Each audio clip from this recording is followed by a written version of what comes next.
Otra de sus diferencias con otros partidos del mundo es que no nace de la lucha por el poder, sino que nace del poder revolucionario para extender su brazo entre las masas del pueblo y conquistar un apoyo popular para la realización de una política que estaba ordenada por la Constitución de la República, de origen indiscutiblemente revolucionario. Por eso ha sido inevitable hasta cierto punto que en determinadas etapas haya operado una especie de simbiosis entre el Estado y el partido, porque este es un partido originado en el Estado y porque el Estado tiene que reconocer su origen y su apoyo fundamentalmente en el partido. Esto es algo que dice don Enrique Ramírez y Ramírez en 1976. Don Enrique Ramírez y Ramírez fue un gran periodista intelectual, militó en el Partido Comunista Mexicano, en el Partido Popular Socialista y después en el PRI. Hoy vamos a hablar del partido del que está hablando, que es el Partido Revolucionario Institucional, desde un punto de vista histórico e ideológico, y en virtud de que de cara al futuro inmediato lo que pase con este partido desde un punto de vista del Estado y de la ideología es fundamental para el destino de México. Quédese con nosotros, esto es Plaza de Armas.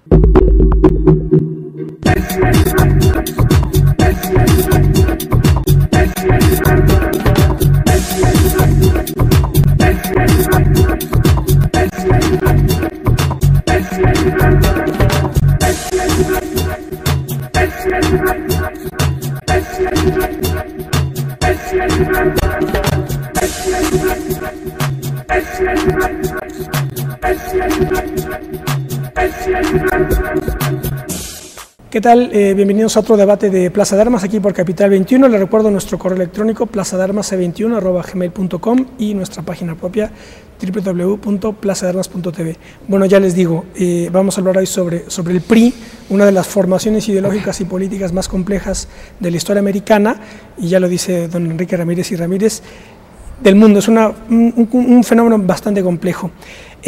Para la tertulia de hoy tengo el gusto de saludar a doña Socorro Díaz. Hola, doña Socorro. ¿Qué tal, Ismael? Muchas gracias por la invitación. Gracias por acompañarnos. También nos acompaña el licenciado Manuel Bartlett. Hola, don Manuel. Muchas gracias.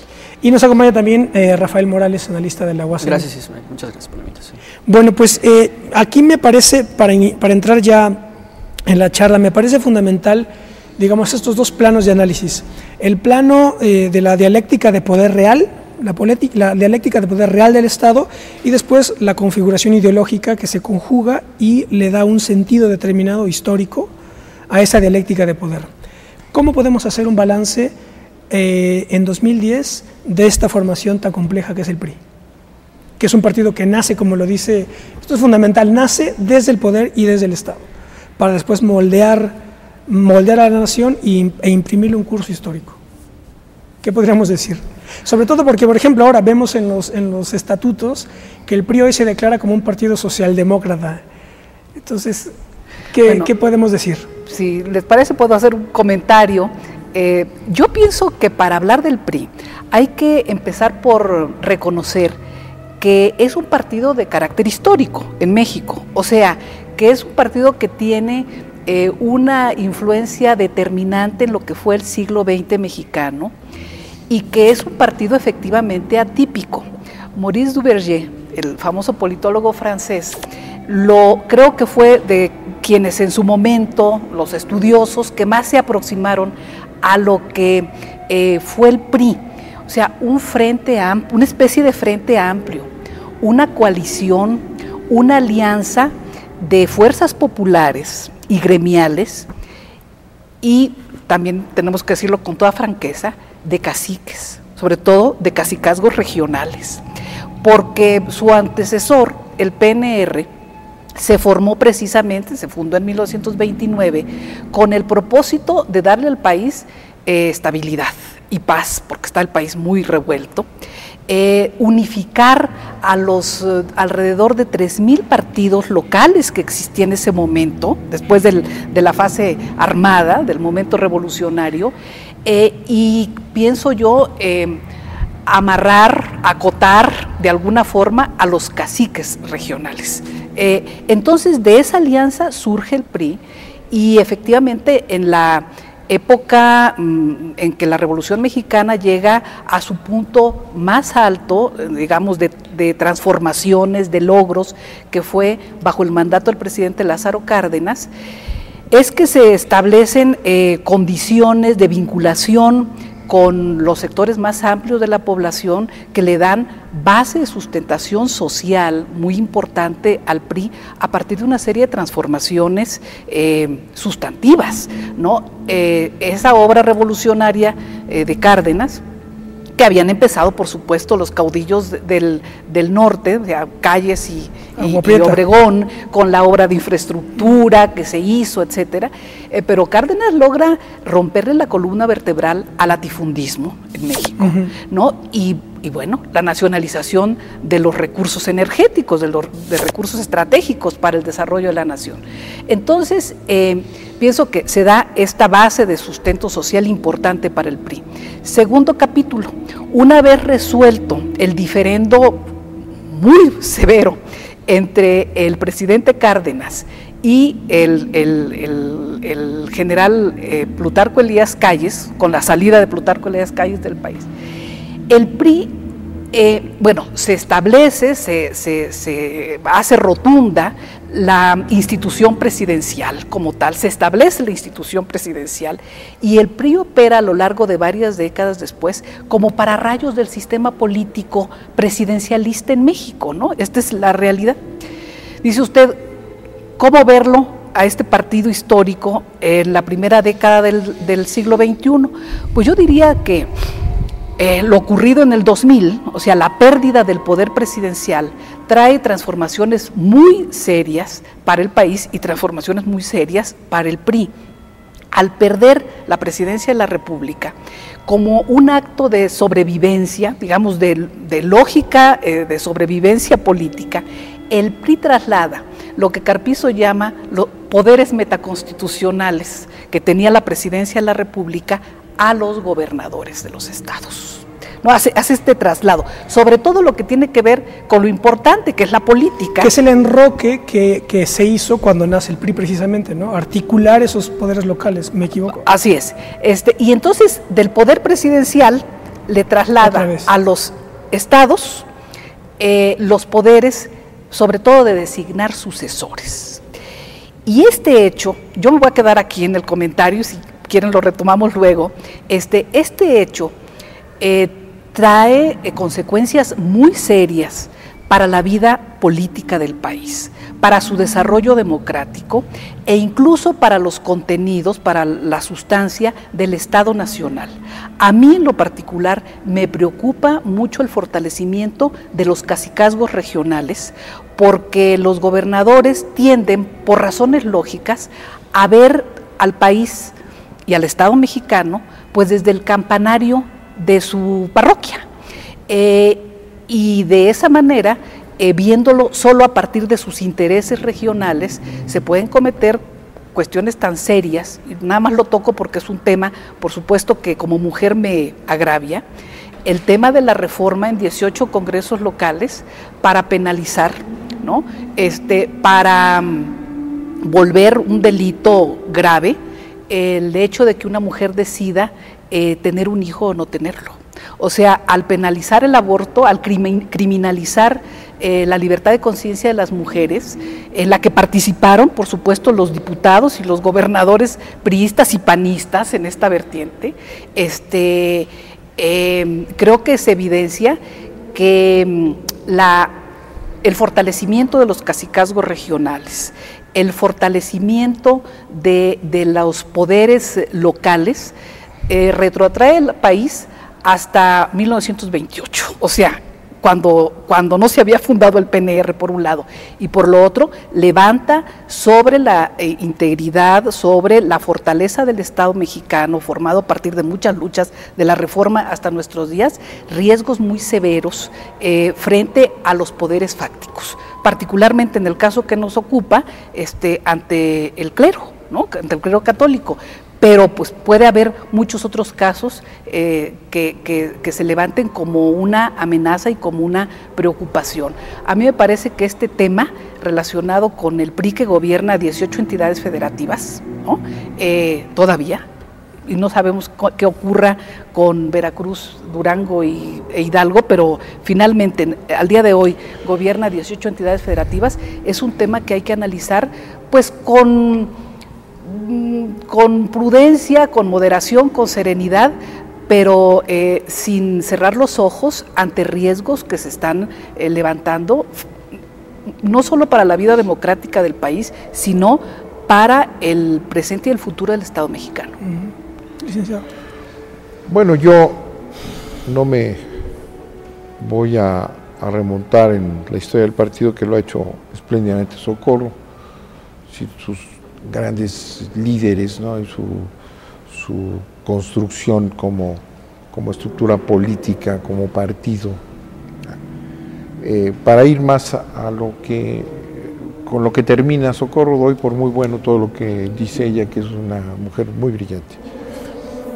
Es decir, el PRI tuvo, vamos a decir siempre, con sus variantes, una línea ideológica y un compromiso social, ¿no? Porque su origen es revolucionario, aquí se dijo, ¿no? Sale del movimiento. Lo que unifica, además de la fuerza y el talento de Calles, a todos esos grupos sueltos, pues es una línea ideológica, y es la que se va perfilando y conduciendo a este partido en su simbiosis con el poder político, pero lo va conduciendo.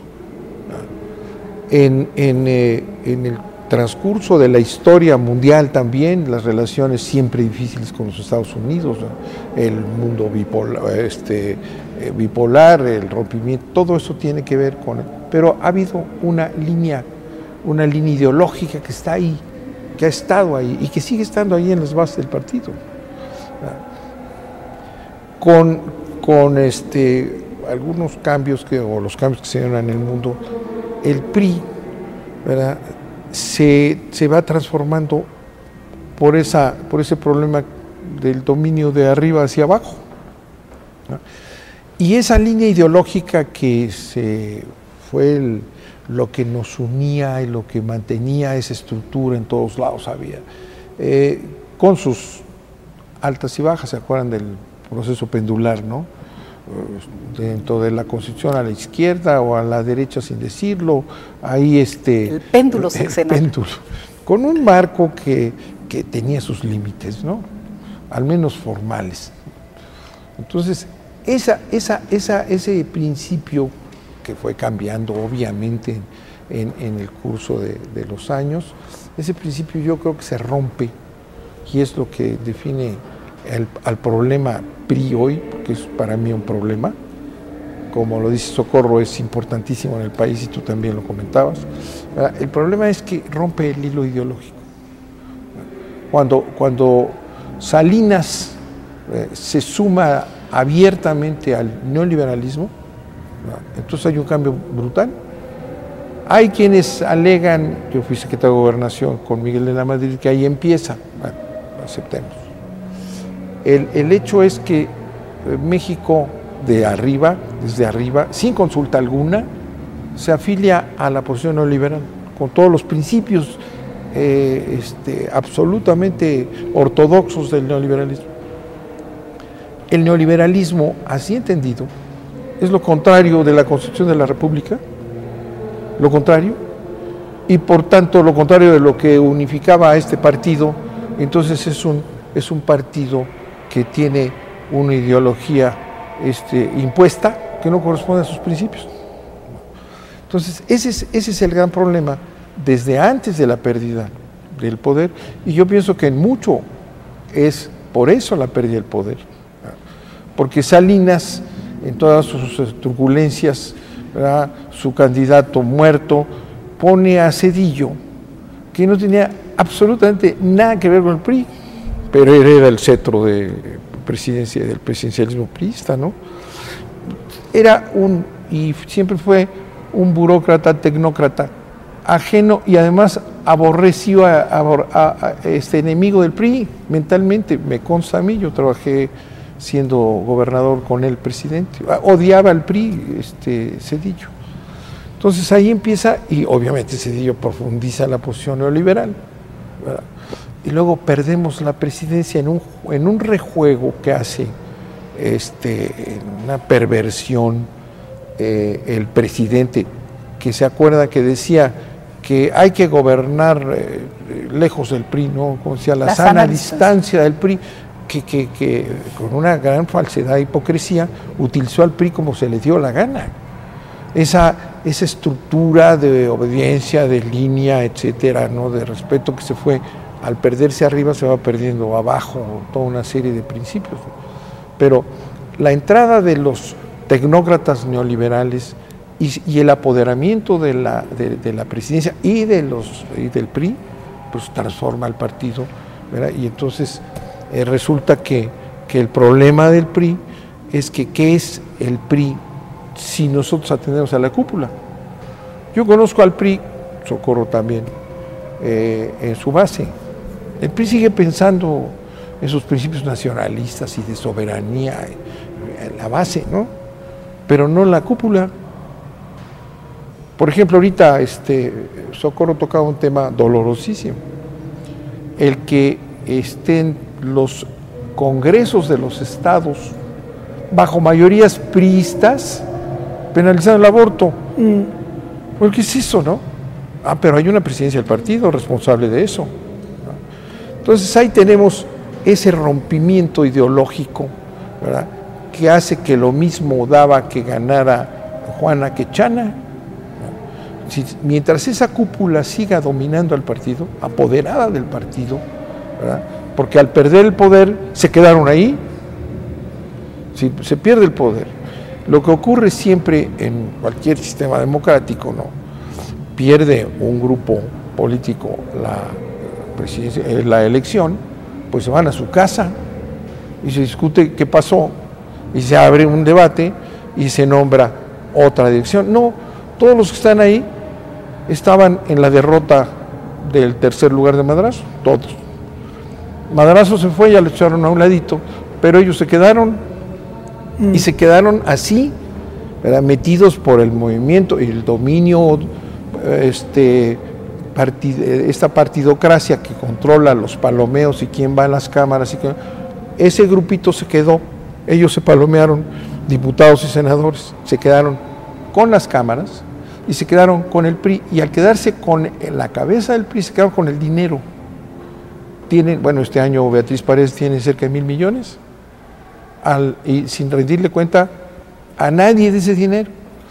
Y Beltrones y el otro, o será Emilio Gamboa o ahora Rojas, tienen el dinero de las cámaras. Entonces, ese control del palomeo, ¿verdad?, ellos deciden quién entra y quién no, y del dinero han creado una cúpula que no corresponde a los principios del partido. Entonces el drama priista es ese. El drama priista es ese. Entonces dice bien Socorro que, bueno, pues los gobernadores se sirven como quieren, ¿verdad? Y ahí hay otro problema. Sí, los gobernadores de todos los partidos, de todos los partidos se imponen. Y se les imponen. Voy a decir por qué. Tú me tocabas hace un momento, Morales, el tema del federalismo fiscal. Los gobiernos no tienen dinero. El dinero lo tiene la Secretaría de Hacienda. Iba a decir el presidente, pero no, la Secretaría de Hacienda. Entonces un gobernador está sometido a la dictadura del dinero. Entonces se arreglan, ¿verdad?, priistas o no priistas y panistas, se arreglan con el presidente, con el secretario de Hacienda, ¿verdad? Y entonces ese cacicazgo y ese predominio lo hacen de común acuerdo, porque es el secretario de Hacienda y el presidente en turno panista, el Fox, y ¿verdad?, empiezan a soltar el dinero que tienen para que los reconozcan. Y entonces estamos en un gobierno sin ideología, sin valores, una estructura que va desde la presidencia hasta el último lugar. Yo ahí lo dejo para que podamos seguir. Vamos a hacer un pequeño corte y ahora regresamos con la charla. Estamos hablando sobre el PRI.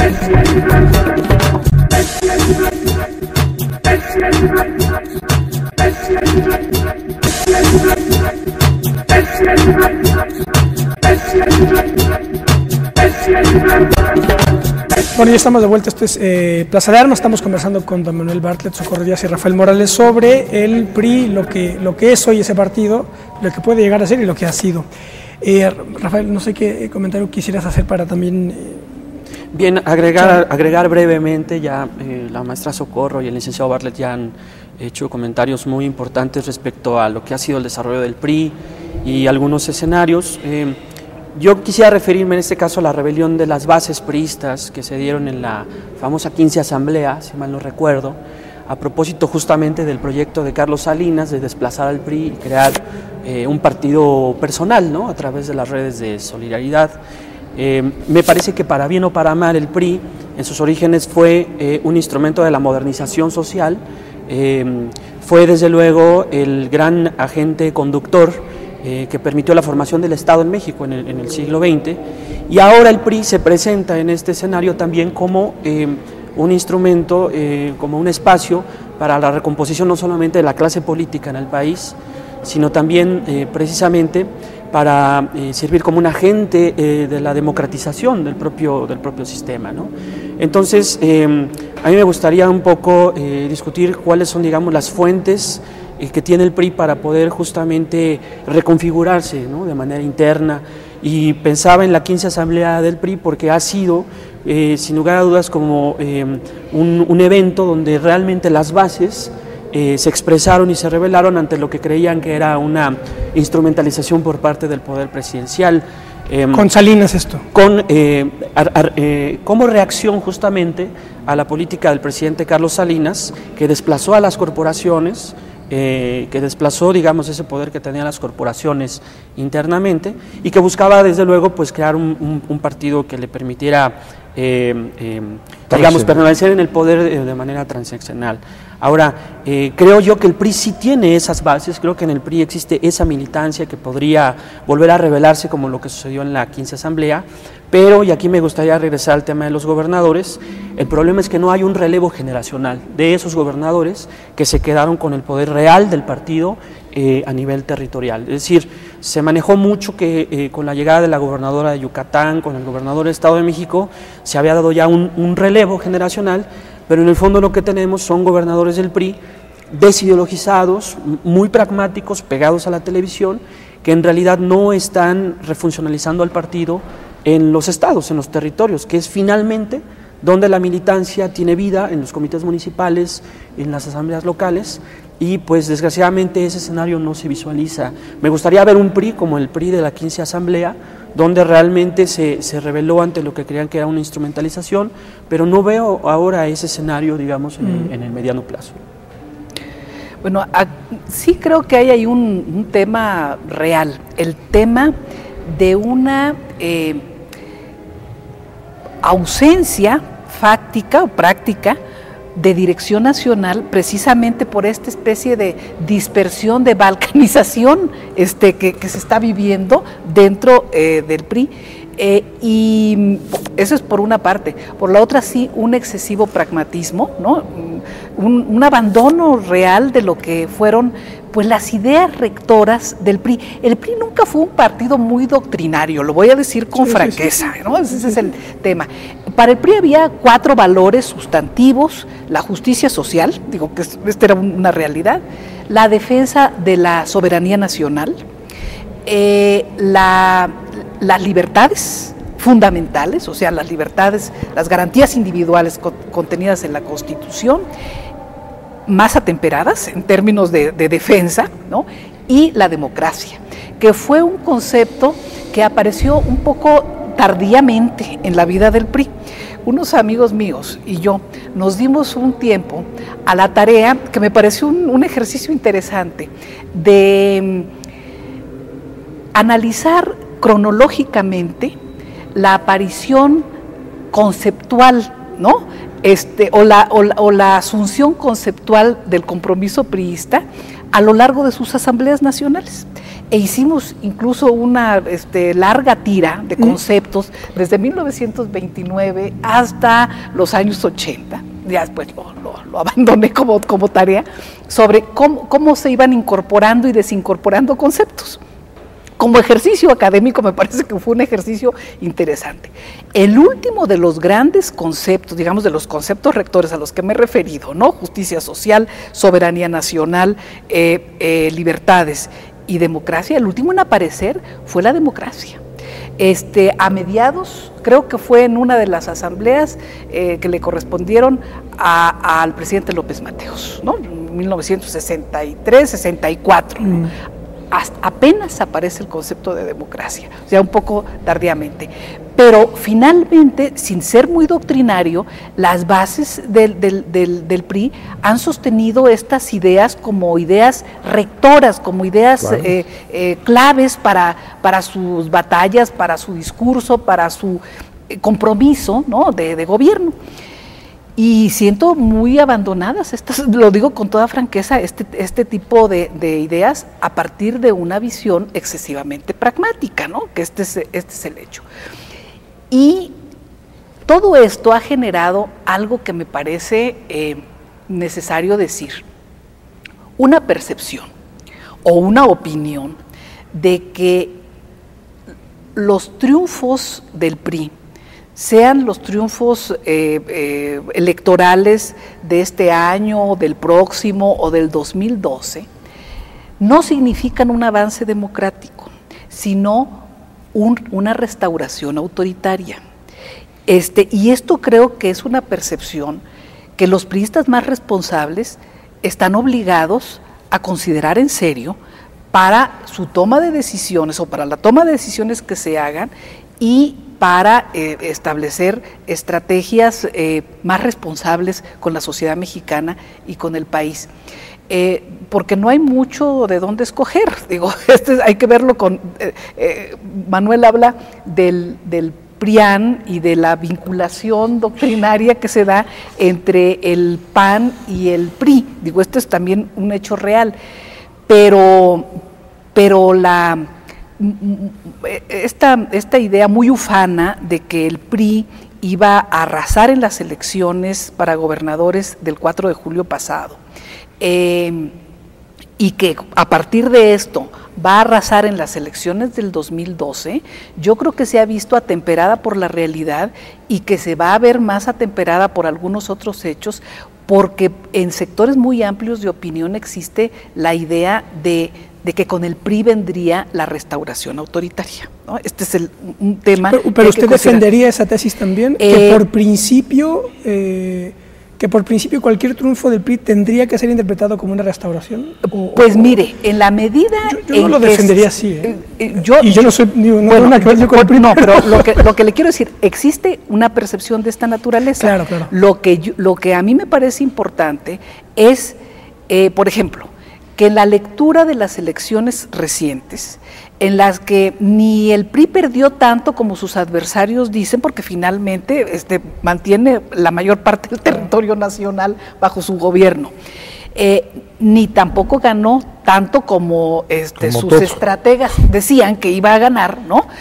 Sí, ciertamente no es lo mismo recuperar, pero es valioso, ¿no? Recuperar Tlaxcala, Aguascalientes y Zacatecas para el PRI, que perder en términos territoriales, en términos de población, Puebla, Oaxaca y Sinaloa. Digo, esto es una realidad, pero de todas maneras el PRI tiene la mayor parte del territorio.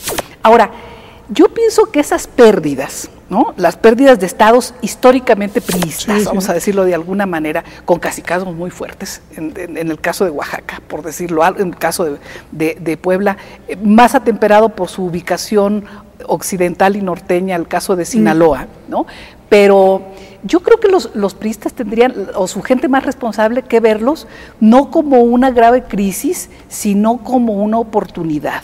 Yo creo que los cacicazgos para el PRI no son un baluarte, sino una rémora, un lastre, que en la medida en que empiece a darse un recambio generacional, un recambio, una alternancia real en esos estados, y en muchos estados de la República, puede generarse un espacio de participación ciudadana muy importante y puede avanzar la democracia en el país, que es algo que se aspira, y se le puede quitar la carga de restauración autoritaria a todo triunfo del PRI. Usted estaría vinculando esa restauración con los caciques fundamentalmente. Sí. Pero mira, es que yo regreso a las ideas y me apoyo en lo que dice Socorro.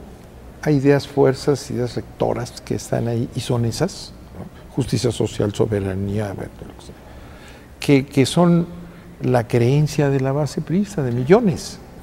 Bueno, esas están traicionadas. El problema es eso. Tú dices, va a ganar el PRI. ¿Para qué? ¿Y qué va a hacer? Si no se trata, en la lucha política no se trata de que yo ya me senté y aquí estoy, no, sino el PRI tiene que ganar para recuperar al país, si va a ganar, ¿no? No para repetir el salino-cedillismo que es lo mismo Calderón que Fox, que todos ellos. Sí. Es lo mismo. ¿Verdad?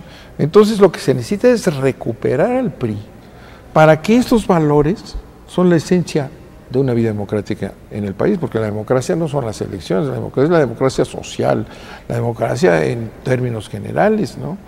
Entonces, ese es el problema. El PRI debe sacudirse esa dirección que lo ha envilecido. Ese es el punto, para que sepamos para qué va a ganar el PRI, para recuperar la posición ideológica.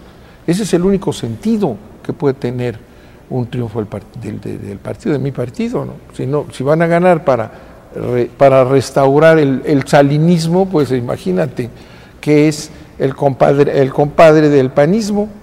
Sí. Han gobernado, y ahí está la historia, Salinas con el PAN y luego el PAN con el PRI. Entonces de ahí que tengamos una confusión y unas mayorías que se van haciendo que van hacia la derecha, no hacia esos principios que pese a todos los cambios que pudo haber habido, significaba soberanía y desarrollo del país independiente y distribución del ingreso y participación popular organizada. Y respeto a los derechos laborales. Sí, claro, respeto, que eso es lo que ya no lo respetan ni siquiera, porque yo no he visto que responda a un PRI organizado a lo que está pasando con los sindicatos, ¿no? Y lo que me parece, ustedes corríjame, tienen evidentemente más experiencia, han sido testigos cercanísimos de esto. Durante buena parte del siglo XX, digamos, lo que produjo el PRI fue una clase política a la que se subordinaban los otros factores, digamos, del Estado, los grandes capitales, tanto nacionales como extranjeros. Ahora lo que sucede es que es al revés, la ecuación ha cambiado y la variable independiente son ya los grandes monopolios, los grandes capitales, que tienen ya la clase política sometida a sus intereses, de tal suerte que si gana el PRI, ese PRI, va a ser imposible esa recuperación que usted señala, me parece. Claro, no, es decir, ese antagonismo, el único que mi juicio hoy señala con el dedo esos factores reales de poder es Andrés Manuel López Obrador, que está recuperando, a mi juicio, esos principios. Ahora, usted trae por ahí un libro de Reyes Heroles, y tocando el tema que usted está planteando. Reyes Heroles dijo en algún discurso, siendo presidente del PRI, que el mayor riesgo para el futuro político de México, pues que es todo el futuro, porque es el económico, el social, etcétera, digo, como político estaba hablando, era que la oligarquía mexicana, ¿no?, aliada con el capital extranjero, tomara por los cuernos al poder político en México, ¿no? Eso decía Reyes Heroles. Eso lo dijo Reyes Heroles, lo dijo en un discurso, creo que, no recuerdo si fue como cuando tomó posesión como presidente del PRI o en alguno de sus discursos. Creo que lo anticipó, lo estaba viendo y lo estaban viendo varios pensadores y militantes del PRI con inteligencia y con una visión clara de lo que estaba pasando. Yo creo que ese pronóstico dramático se cumplió, como usted lo ha planteado, y realmente el empresariado nacional aliado al capital extranjero, o subordinado o gerente del capital extranjero, como quieran ustedes plantearlo, tomó por los cuernos al poder político. Eso es cierto. Este es el tema de fondo que estamos viviendo. Y se llama Calderón, y se llama Fox, y se llama Cedillo, y se llama Salinas. Entonces vivimos en este dominio del poder económico, cuando tienes a un partido, si estamos hablando hoy del PRI, que tiene en la base por años una estructura de pensamiento totalmente contraria a eso, pero como el desmantelamiento se dio desde arriba, porque esta cuestión de soberanía, bueno, el primero que empezó a imponer la ideología de que no existe la soberanía en nuestro tiempo fue Salinas, y llega un momento en que te dicen, bueno, ¿tú qué hablas de soberanía? Estás loco, ¿Eso qué tiene que ver? Es la apertura. Entonces, todos los grandes principios, esos principios, los 4, en los que nos resume Socorro, pues están condenados en la ideología oficial impuesta desde el Estado hacia los 2 partidos y ahora diría yo hacia una facción de un tercero. Miren lo que dice Reyes Heroles, le dice en una entrevista en el 75, le pregunta el periodista, no sé quién es, dice: licenciado, la política del presidente Echeverría ha aceptado, como no había sucedido antes, Echeverría, al sector privado. Yo quiero saber si este sector está o pretende influir y en qué medida en la sucesión presidencial, buscando un gobierno afín a sus intereses, tratando de inclinar la balanza con un gobierno afín a sus intereses o con uno que rompa con la política de Echeverría. Y dice Reyes Heroles, ¿cómo dice? Y entonces la repite, es decir, sobre el ingreso del sector empresarial al partido. Mire usted, obviamente sí hay esas tendencias, solo que no hay que ver al sector privado como un bloque monolítico. En el sector privado también tienen, y muy profundas, sus diferencias. 1975, todavía no se expropia la banca. Porque no es lo mismo ser consumidor de acero y comprar el acero a determinado precio que ser productor de acero, porque muchos del sector privado se compiten entre sí. Si usted le pregunta al señor Espinosa Iglesias del Banco de Comercio qué opina el señor Legorreta del Banco Nacional de México, le va a hablar de errores y al revés. Ellos también tienen su competencia y también tienen sus divisiones internas. En fin, tocante a lo otro, los estatutos del partido tradicionalmente han establecido la militancia de pequeños y medianos industriales dentro del partido. Si el desarrollo que estamos haciendo quiere romper las posibilidades de que sea un desarrollo oligopólico u oligárquico o concentrador de la riqueza, obviamente quienes concentran la riqueza no pueden pertenecer al partido. 1975, Jesús Reyes Heroles. Bueno, es imposible que un presidente del PRI diga esto. Claro. Ahora, hoy. Pues yo creo que es un tema que... Es imposible que digan nada, que no dicen nada. Que eluden, ¿no? El tema, o claro. Se eluden los temas esenciales, como ese.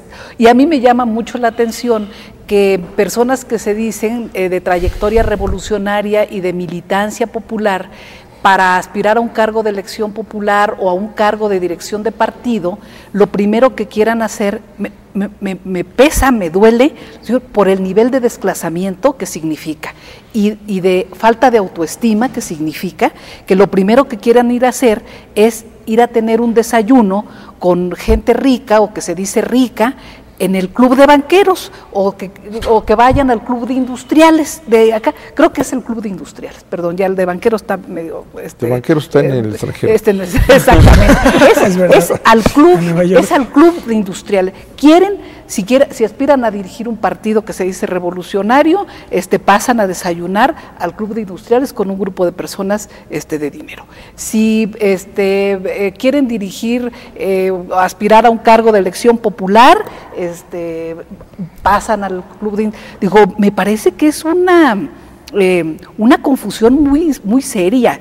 Yo pienso que tanto los dirigentes del PRI como los dirigentes del PRD y de otros partidos políticos que se dicen revolucionarios, lo que tendrían que empezar es por una reorganización mental, porque hay una tremenda confusión en el país y padecen una tremenda confusión de valores, de principios, de proyectos, de programas. Se pierde mucho el tiempo en México discutiendo cuestiones adjetivas, cuando las cuestiones sustantivas del desarrollo nacional, de la estabilidad, de la paz del país, de la preservación de su soberanía, se dejan de lado, no se discuten. A mí me parece que esos son los temas que se tienen que poner en el centro del debate. Es deliberado, ¿verdad? Ese es deliberado. En las últimas elecciones no ha habido ninguna discusión de puntos. Ninguna, ni en estas, ni en la de los diputados. La del 2009. No hubo absolutamente ninguna discusión. La eluden porque además están sometidos a esos valores y no quieren ni tocar la realidad. Entonces, y cubre a todos los partidos, cubre a todos los partidos esa actitud. ¿No hay discusión? Pues yo pienso que la sociedad, los ciudadanos, las organizaciones sociales, alguien tiene que, las instituciones académicas, las instituciones educativas, las universidades, tienen la obligación de exigirle a la clase política del país que empiece a discutir no lo adjetivo, sino lo sustantivo, que empiece a discutir programas de gobierno, proyectos de desarrollo para el país, en lugar de perder el tiempo en descalificaciones baratas y de perder el tiempo en discusiones perfectamente prescindibles. O sea, a mí me parece que estamos viviendo una crisis general en el país, que la Revolución Mexicana, a la que se busca recordar, más que celebrar, creo yo, recordar este año, vive una crisis y quizá hasta un paréntesis, ¿no? Pero precisamente por eso es necesario que desde otras circunstancias que no sean los partidos políticos, demasiado preocupados por monopolizar el poder y por permanecer quienes lo detentan dentro de él, exigirle a los partidos políticos que se dediquen a discutir las cuestiones fundamentales para el país. Vamos a dejar aquí, vamos a hacer otro corte más, estamos de vuelta con ustedes, estamos hablando sobre el PRI.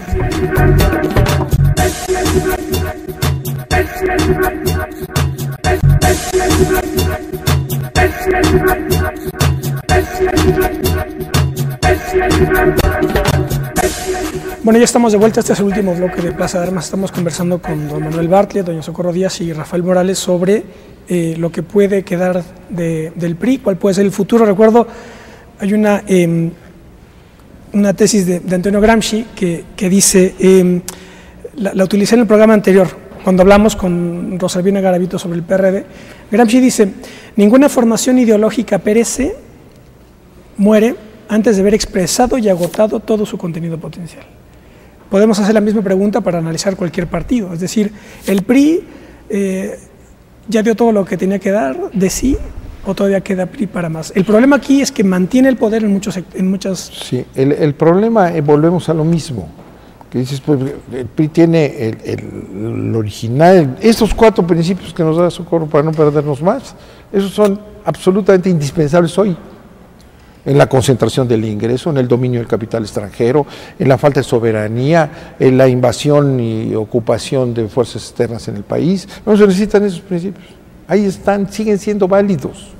Claro que son fundamentales. Lo que estorban son los dirigentes.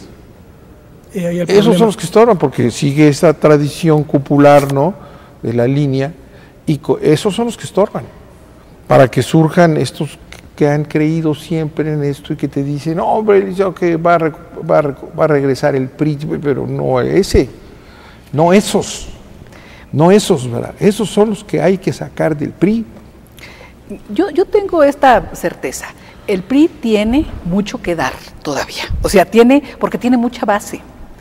Hay mucha gente en México que cree en el PRI, que milita en el PRI, que espera que lleguen mejores tiempos, claro, y que lucha porque el PRI regrese al gobierno y tiene esperanza en que regrese, porque piensa, lo digo con toda franqueza, el PAN en el gobierno ha sido pésimo. El PAN tiene una confusión de sentimientos, como diría algún clásico francés, ¿no? Padece una, como diría Flaubert, padece una confusión de sentimientos. No se sabe asumir como partido en el gobierno. Ya no digo en el poder, en el gobierno. No sé, el PAN quiere seguir siendo partido en la oposición, ¿no? Como partido de oposición es como funciona bien. Esa es la verdad.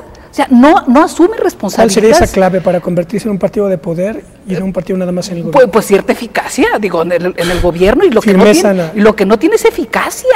No, yo no hablo de mano dura ni de nada por el estilo. Yo creo que hay excesos. Yo creo en los gobiernos que gobiernan con la ley en la mano, ¿no? Ese es el tema, y siempre me pronunciaré en ese sentido, y con respeto a las libertades fundamentales y al programa constitucional. Siempre me pronunciaré en ese sentido, pero sí creo en los gobiernos eficaces, en los gobiernos que tengan una experiencia básica en la administración, que tengan una experiencia básica en el trato con la gente, en las tareas de gobierno propiamente. Entonces, si bien Manuel pone en la misma bolsa a los 2 últimos expresidentes priistas y a los 2 primeros presidentes, un expresidente y el presidente panista de ahora, Yo sí hago una diferencia, lo digo con toda sinceridad. Con Fox se inaugura el gobierno de México Sociedad Anónima y lo dijo abiertamente. Dijo, este es un gobierno de empresarios, porque llegó al gobierno el empresariado y nombró como secretarios de Estado a prominentes hombres de empresa, ¿no? Que venían de sus empresas. Y claro, pues se confunde con mucha facilidad la chequera personal con la chequera pública, ¿no? Este es un tema. No, por más defectos graves y errores que hayan cometido los expresidentes priistas, no se había dado un nivel de contubernio de los gobiernos priistas con el clero. También lo quiero decir con franqueza. Desde que este hombre, o sea, Fox, invocó a sus creencias religiosas, ¿no? Y tomó posesión frente al panismo con signos religiosos, hasta todos los hechos que han ocurrido. Me parece muy grave esta vinculación y esta ruptura y este desconocimiento de la fuerza que el Estado laico ha significado como elemento unificador para México y para los mexicanos. O sea, yo encuentro una derecha muy revanchista y muy recalcitrante con los gobiernos panistas. Y sí quiero hacer en este caso la separación. Sacas de la bolsa, en donde metí yo a los 4. Sí, y pongo estos son peores, digo, porque realmente yo no sabría decir cuáles son peores, porque el asunto no es la inoperancia, incapacidad de estos gobiernos, ¿verdad? Bueno, Fox presidente, ¿verdad? Esa es una burla. No, es que en esos gobiernos continúan y fortalecen su presencia en el dominio del país los intereses económicos.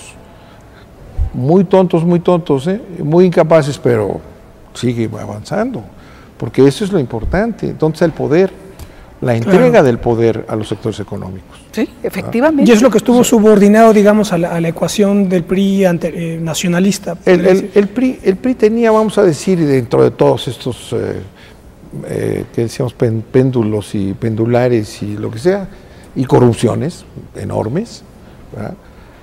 Había estas líneas. Y había siempre con todo y que estaba empresarios metidos adentro del gobierno como Hank, ¿verdad? Un gran representante de esta pérdida del priismo, pero había un equilibrio, ¿no? Es decir, mantener el equilibrio. A ver, el empresariado sí, pero ¿sabes qué tienes enfrente de estos otros intereses? Entonces vamos a ir equilibrando. No hay equilibrio ya. Los sectores económicos dominan el país a través de cúpulas que no son ni siquiera los partidos, porque yo no acepto que el PRI sea eso. Sí, claro. Es la cúpula. Como muchos panistas todavía dicen que eso no es lo que ellos eran. O como algunos periodistas por ahí cuyo nombre no quiero mencionar, ¿verdad? Pues también están en el mismo juego. Hay una posibilidad de que el PRI se reconfigure por los resultados de las alianzas y que habíamos comentado hace un rato. En realidad la oposición no gana como tal Sinaloa, no gana como tal Puebla. Hay una oportunidad para que el PRI se refuncionalice. La oportunidad del Estado de México creo que podría ser un acicate para la base priista, ¿no? En la medida en que exista la posibilidad de que Peña Nieto no pueda, digamos, imponer a su candidato, creo que podría ser una estupenda oportunidad para que ese PRI que todavía pervive pueda reorganizarse y pueda justamente recuperar esos principios que aquí se han planteado, ¿no? ¿Pero es posible que eso pase en el Estado de México? Yo creo que es altamente posible. Ahora, creo que sería un buen acicate para la militancia del PRI. Yo no podría asumir el típico discurso del análisis post-mortem del PRI. Al final se requiere el PRI, creo que hay un PRI para muchos años, y yo pensaría que entre tener o no tener un PRI, prefería tener un PRI que fuera capaz nuevamente de involucrarse en la modernización de las instituciones políticas del Estado, ¿no? Es una pena pues que esa corriente no sea la que en este momento dirija al partido, ¿no? Claro, mejor un PRI a nuevas alianzas o partidos verdes que son nada, ¿no? Sí, porque partimos del hecho de que hay una ideología histórica en este país, porque nosotros en el PRI donde nos formamos, siempre hablábamos de la independencia, la reforma, la revolución, que es una línea continuada, ¿no? De luchas sociales y ideológicas desde Morelos en adelante, ¿no? Es decir, ese es nuestro patrimonio, ¿no? Los sentimientos de la nación de Morelos, es decir, modular la indigencia y la opulencia. Bueno, esos principios de entonces son válidos hoy. Y eran de esa organización priista con todos sus efectos que ha sido traicionada desde arriba, traicionada. Yo creo que lo importante para este país es sacudirse a esa dirección supuestamente neoliberal, porque son unos ignorantes, no saben ni qué es eso, pero entienden por liberal quedar bien con los grandes sectores económicos, punto, y no hablar de nada que los de lo toque, fundamental. Sí, no cobrarles impuestos, sí. Dejar que el pago de impuestos lo haga la gente más pobre de México, ¿no? En fin, destruir instituciones sociales, en fin, este es el tema. Yo concluiría diciendo, en mi caso, que hay mucho que hacer por el camino de la Revolución Mexicana, que vive hoy no solo una crisis, sino un paréntesis, pero que la Revolución Mexicana en sus etapas, quizá va a necesitar una cuarta etapa, la Revolución Mexicana sigue siendo un camino que el pueblo de México quiere recorrer, porque seguirá viva mientras haya tantos pobres, mientras haya tanta falta de libertades, mientras la gente no participe, las grandes mayorías no participen en las decisiones políticas y de dirección nacional fundamentales. Entonces, creo que la Revolución Mexicana tiene mucho camino por andar y que la gente, a través de las más diversas formaciones políticas, quiere recuperar la vitalidad y los principios, estas ideas centrales que hablábamos, justicia social, soberanía, libertades y democracia, para seguir su camino de desarrollo. Muy bien, bueno, pues se nos fue el tiempo. Un comentario final, Rafael, por favor. No, bueno, yo solamente recuperaría un poco lo que ya se ha planteado aquí.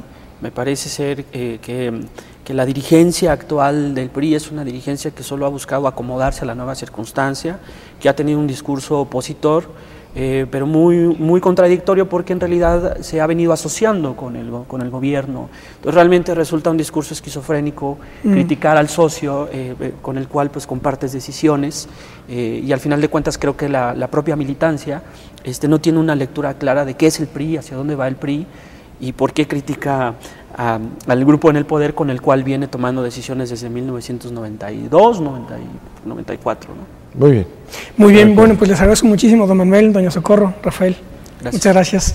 Y bueno, pues esto fue más o menos una crítica y un balance de lo que ha sido el PRI y lo que puede ser de este partido, que objetivamente es fundamental en el resto del país y por tanto tendrá que seguir siéndolo en el futuro, a ver qué sucede con él. Nos vemos la próxima. Hasta pronto.